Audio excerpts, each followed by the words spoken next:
দেখুন চুড়িদারটা হচ্ছে এইভাবে তৈরি হয়ে গেছে। এই যে সেলাই হয়ে গেছে একেবারে হাত থেকে এই কাটা অবধি, এতটা কাটা থাকবে, ফাড়া যেটাকে বলে। এই ফাড়াটাকে কিভাবে সেলাই করব না, এই ফাড়াটাকে আমরা দুই ভাগে ভাগ করে নেব।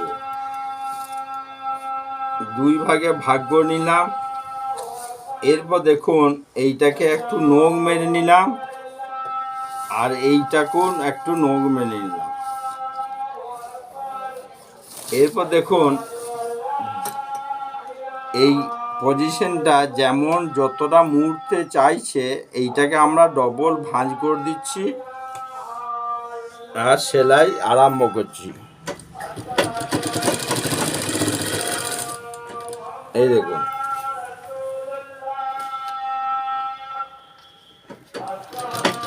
এরকম মুড়ে যাবেন আর এইরকম করে সেলাই করে যাবেন।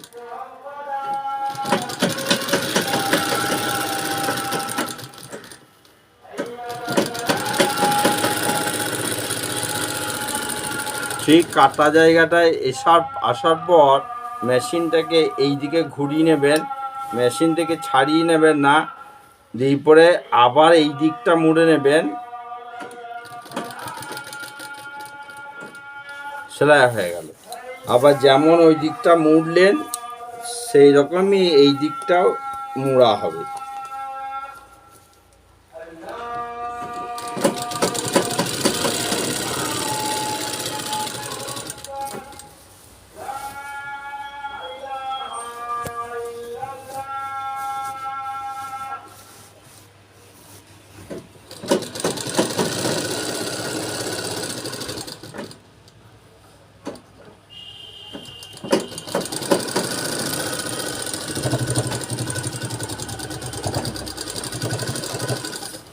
হয়ে গেল মোড়া।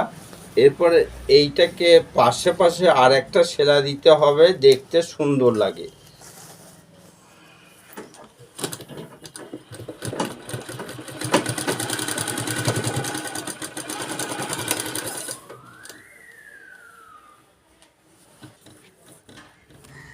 রেডি?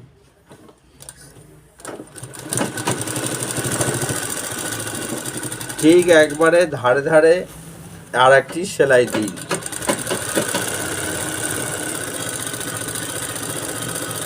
চুড়িদার বানালে আপনারা এই ধারে সেলাইটা দেবেন, আর কুর্তি হলে আর সেলাইটা দেবার কোনো প্রয়োজন নাই।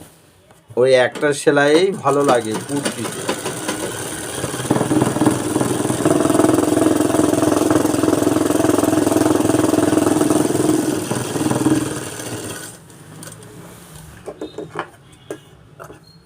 দেখুন এই পজিশনটা কত সুন্দর আছে, এই রকম যেন ফিনিশিংটা দাঁড়ায়। ওকে।